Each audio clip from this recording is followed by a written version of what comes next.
தமிழ்நாட்டில் நடந்த பல்வேறு நிகழ்வுகளை விரைவுச் செய்திகளாக பார்க்கலாம்.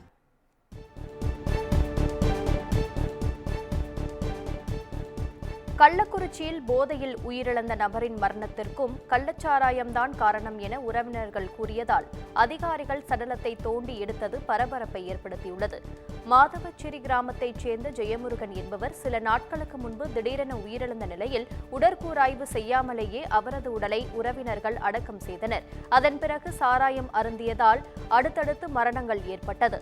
இந்த நிலையில் ஜெயமுருகனின் மரணத்தை விஷசாராயம்தான் காரணம் எனவும் அதனால் உடலை தோண்டி எடுத்து பரிசோதனை செய்ய வேண்டும் எனவும் கூறி உறவினர்கள் மாவட்ட நிர்வாகத்திடம் மனு அளித்தனர்.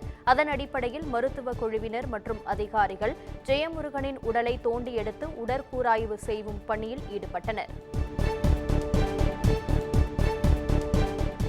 டாஸ்மாக் மதுபானத்தை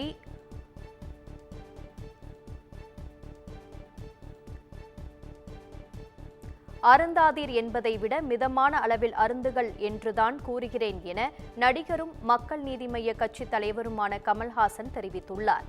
கள்ளச்சாராயம் அருந்தி பாதிக்கப்பட்டவர்களை கள்ளக்குறிச்சி அரசு மருத்துவமனையில் நேரில் சந்தித்து கமல்ஹாசன் ஆறுதல் கூறினார். அப்போது பேட்டியளித்த அவர், ஒரு ஊரில் மருந்து கடை எவ்வளவு இருக்க வேண்டுமோ அதைவிட அதிகமாக டாஸ்மாக் கடைகள் உள்ளதாக கூறினார். உடனடியாக அனைத்து டாஸ்மாக் கடைகளையும் மூடுவது தவறாக முடியும் என கூறிய கமல்ஹாசன், சாலை விபத்து ஏற்படுவதால் வாகனங்களை இயக்குவதை நிறுத்திட முடியுமா என கேள்வி எழுப்பினார். மேலும் மிதமான அளவில் மது அருந்துங்கள் என டாஸ்மாக் அருகிலேயே விழிப்புணர்வு பதாகைகளை வைக்க வேண்டும் எனவும் அவர் கோரிக்கை விடுத்தார்.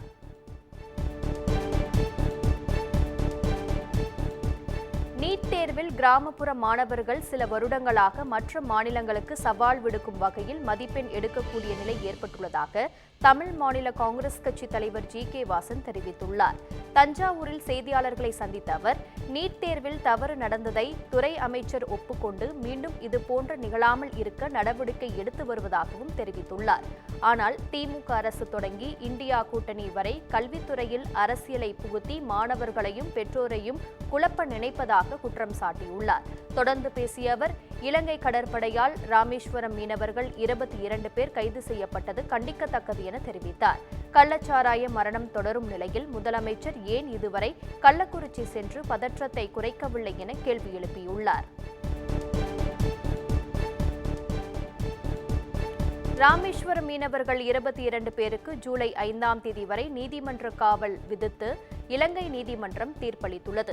ராமேஸ்வரம் மீன்பிடி துறைமுகத்திலிருந்து மீன்பிடிக்கச் சென்று இலங்கை கடற்படையால் எல்லை தாண்டி மீன்பிடித்ததாக ராமேஸ்வரம் மீனவர்கள் 22 பேர் கைது செய்யப்பட்டுள்ளனர். யாழ்ப்பாணம் ஊர்காவல்துறை நீதிமன்ற நீதிபதி வீட்டில் ஆஜர்படுத்தினர். அப்போது வழக்கை விசாரித்த நீதிபதி மீனவர்களை வரும் ஜூலை மாதம் 5ஆம் தேதி வரை நீதிமன்ற காவலில் வைக்க உத்தரவிட்டார். இதனையடுத்து ராமேஸ்வரம் மீனவர்கள் அனைவரும் யாழ்ப்பாணம் சிறையில் அடைக்கப்பட்டனர்.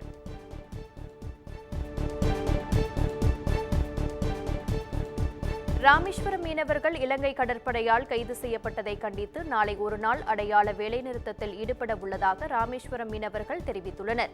கைது செய்யப்பட்ட 22 மீனவர்களை கைது செய்த இலங்கை அரசை கண்டித்தும் கைது செய்யப்பட்டவர்களை உடனடியாக விடுதலை செய்ய வேண்டும் என வலியுறுத்தி வேலைநிறுத்தத்தில் ஈடுபட உள்ளனர். இதனால் 800க்கும் மேற்பட்ட விசைப்படகுகள் நங்கூரமிட்டு நிறுத்தப்பட்டுள்ளன. மக்கள் விரோத சட்டங்களை திரும்பப் பெற வைக்க போராடுவோம் என மதுரை எம்பி வெங்கடேசன் தெரிவித்துள்ளார். இது தொடர்பாக சென்னை விமான நிலையத்தில் செய்தியாளர்களிடம் பேசிய அவர், கடந்த காலத்தில் கொண்டுவரப்பட்ட மக்கள் விரோத சட்டங்களை திரும்பப் பெற வைக்க உக்கிரமான போராட்ட களமாக நாடாளுமன்றம் இருக்கும் என தெரிவித்தார். மேலும் ஆளும் கட்சிக்கு சமமான எதிர்க்கட்சி உறுப்பினர்கள் இருப்பதால் மக்களுக்கு எதிரான சட்டங்களை பின்னுக்கு தள்ள வலுவான போராட்டங்களை சமரசம் இல்லாமல் இந்தியா கூட்டணி எம்பிக்கள் போராட்டம் செய்வோம் எனவும் அவர் குறிப்பிட்டார்.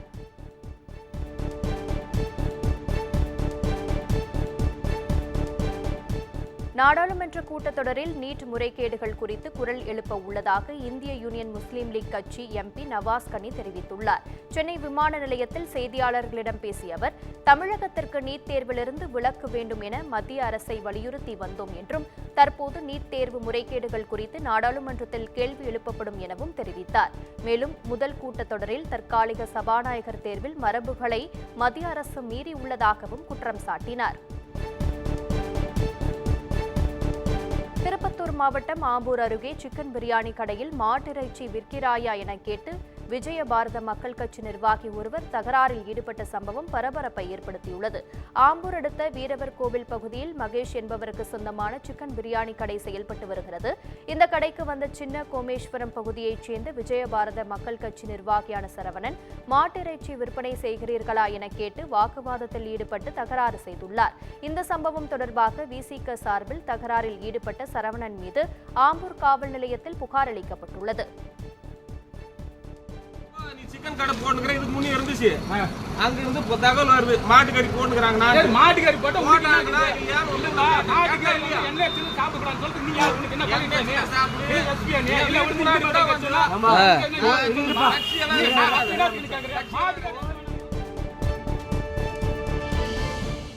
ஏரி குளங்களை தூர்வார வேண்டியது அரசின் கடமை. அரசு செய்ய வேண்டிய வேலையை தனிநபர்கள் மற்றும் விவசாயிகள் செய்வது வேதனை அளிப்பதாக சென்னை உயர்நீதிமன்ற நீதிபதி புகழேந்தி காட்டமாக தெரிவித்துள்ளார்.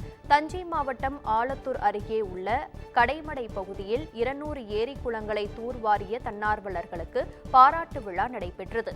இந்த நிகழ்வில் உச்சநீதிமன்ற நீதிபதி சுந்தரேஷ் மற்றும் சென்னை உயர்நீதிமன்ற நீதிபதிகள் சுரேஷ்குமார், புகழேந்தி, ராமகிருஷ்ணன் ஆகியோர் கலந்து கொண்டனர். இதில் பேசிய சென்னை உயர்நீதிமன்ற நீதிபதி புகழேந்தி, அரசு செய்ய வேண்டிய வேலையை விவசாயிகள் மற்றும் தனிநபர்கள் செய்வது அரசுக்கு மிகப்பெரிய அவமானம் என தெரிவித்தார்.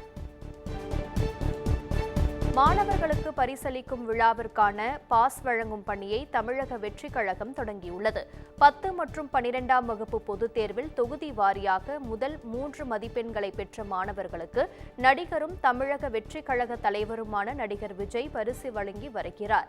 அந்த வகையில் 2ஆம் ஆண்டு பரிசு வழங்கும் விழா வரும் 28ஆம் தேதி மற்றும் ஜூலை 3ஆம் தேதி என 2 கட்டங்களாக நடைபெற உள்ளது. இந்த நிலையில் விழாவில் பங்கேற்கும் மாணவர்களுக்கான பாஸ் விநியோகம் செய்யும் பணி தொடங்கப்பட்டுள்ளது.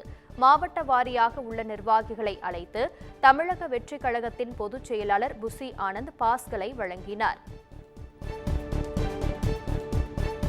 திண்டுக்கல் மாவட்டம் கொடைக்கானல் அருகே மலைப்பாதையில் சென்ற கார் ஒன்று கட்டுப்பாட்டை இழந்து 50 அடி பள்ளத்தில் பாய்ந்த பரபரப்பான சிசிடிவி காட்சிகள் வெளியாகியுள்ளன.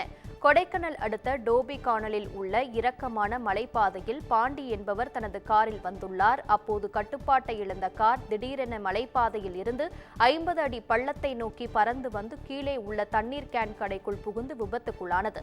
இந்த விபத்து காயமடைந்த பாண்டியை அங்கிருந்தவர்கள் மீட்டு மருத்துவமனைக்கு அனுப்பி வைத்தனர். இந்த நிலையில் விபத்து குறித்த பதப்பதைக்க வைக்கும் சிசிடிவி காட்சிகள் வெளியாகியுள்ளன.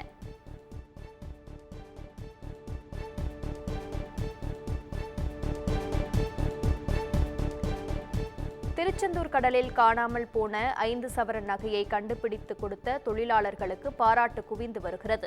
தூத்துக்குடியைச் சேர்ந்த ஜோதி என்பவர் திருச்செந்தூர் கடலில் குடும்பத்துடன் புனித நீராடி கொண்டிருந்தார்.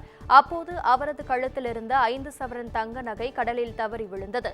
இதுகுறித்து தகவலின் பேரில் கடற்கரை பாதுகாப்பு பணியாளர் சிவராஜா தலைமையில் 50க்கும் மேற்பட்ட சிப்பி எடுக்கும் தொழிலாளர்கள் மற்றும் கடற்கரை பாதுகாப்பு பணியாளர்கள் கடலில் இறங்கி தேடுதலில் ஈடுபட்டனர். சுமார் 4 மணி நேரம் நடைபெற்ற தேடுதலுக்கு பிறகு நகையை கண்டுபிடித்து ஜோதியிடம் ஒப்படைத்தனர்.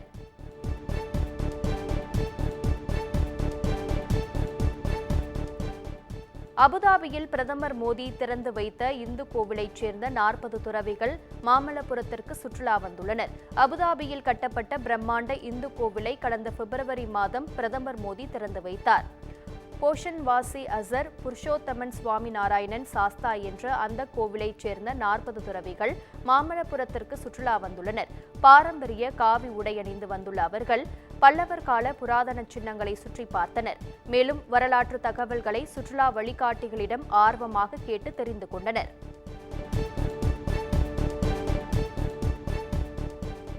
சென்னை மதுரவாயலில் மெட்ரோ கழிவுநீர் பணிக்காக தோண்டப்பட்டிருந்த தொட்டியில் இருந்து ஆண் சடலம் மீட்கப்பட்டுள்ளது. மதுரவாயல் பெருமாள் கோவில் தெருவில் உள்ள குடியிருப்பு பகுதிகளின் கழிவு நீரை வெளியேற்றுவதற்காக மெட்ரோ குழாய்கள் பதிக்கும் பணி நடைபெற்று வருகிறது. இந்த குழாய்களை இணைக்கும் வகையில் 20 அடி அகலத்தில் 8 அடி ஆழ தொட்டி ஒன்று கட்டப்பட்டுள்ளது. இந்த தொட்டி நீண்ட நாட்களாக பாதி மூடிய நிலையில் இருந்துள்ளது. இந்த நிலையில் கழிவுநீர் தொட்டியில் அதே பகுதியைச் சேர்ந்த சரண்ராஜ் என்பவர் சடலமாக மிதந்துள்ளார். தகவல் அறிந்து வந்த போலீசார் சடலமாக மிதந்த சரண்ராஜ் என்பவரின் உடலை மீட்டு பிரேத பரிசோதனைக்கு அனுப்பி வைத்து விசாரணை மேற்கொண்டு வருகின்றனர். சிஎஸ்ஆர் போட 2000 ரூபாய் லஞ்சம் கேட்ட பூந்தமல்லி மகளிர் காவல் நிலைய பெண் ஆய்வாளரின் ஆடியோ வைரலான நிலையில் அவர் ஆயுதப்படைக்கு மாற்றப்பட்டுள்ளார். பூந்தமல்லி அடுத்த காட்டுப்பாக்கத்தைச் சேர்ந்தவர் திவ்யா. இவர் குடும்ப பிரச்சினை காரணமாக பூந்தமல்லி அனைத்து மகளிர் காவல் நிலையத்தில் புகார் அளித்துள்ளார். இந்த வழக்கை விசாரிக்க சிஎஸ்ஆர் போடுவதற்கு 2000 ரூபாய் லஞ்சமாக தர வேண்டும் என ஆய்வாளர் இந்திராணி கேட்டதாக ஆடியோ ஒன்று சமூக வலைதளங்களில் வைரலாக பரவியது. இதனையடுத்து ஆய்வாளர் இந்திராணி ஆயுதப்படைக்கு மாற்றப்பட்டுள்ளதாக தெரிவிக்கப்பட்டுள்ளது. அந்த இது போடவே காணும் போல இருக்கே உங்களுக்கு. என்னது மேம்? என்னது? உங்க அட்வொகேட் நம்பர் கொடுங்க மேம். அந்த 2000 கேட்டிங்களா, அதுவா மேம்? வக்கீல் வேணும் சொல்லலையாமா மேம்? நான் போடுறேன் மேம். நான் அதுக்கு தான் இது பண்ணேன். எனக்கு இங்கே நெட்வொர்க் இஷ்யூவாக இருக்குது. ஏன்னா ட்ராவலிங்கில் இருந்ததுனால நெட்வொர்க் இஷ்யூவாக இருக்குது. நான் இன்னும் கொஞ்சம் நேரத்தில் சென்னை தண்டையார்பேட்டை அருகே சாலையில் சென்ற கார் திடீரென தீப்பற்றி எரிந்த சம்பவம் பரபரப்பை ஏற்படுத்தியது. தண்டையார்பேட்டை கும்மாளம்மன் கோவில் தெருவைச் சேர்ந்தவர் யோகேஸ்வரன். இவர் தனது காரில் வெளியில் சென்றுவிட்டு மீண்டும் கும்மாளம்மன் கோவில் தெருவில் நுழைந்த போது திடீரென காரின் முன்பக்கத்திலிருந்து புகை வந்துள்ளது. உடனடியாக காரை நிறுத்திவிட்டு யோகேஸ்வரன் வெளியே வந்த நிலையில் திடீரென தீப்பற்றி எரிய தொடங்கியது. கார் முழுவதும் கொழுந்துவிட்டு எரிந்த நிலையில் சம்பவ இடத்திற்கு வந்த தீயணைப்புத் துறையினர் போராடி தீயை கட்டுக்குள் கொண்டு வந்தனர். இதனால் அந்த பகுதியில் சில மணி நேரம் போக்குவரத்து பாதிக்கப்பட்டது.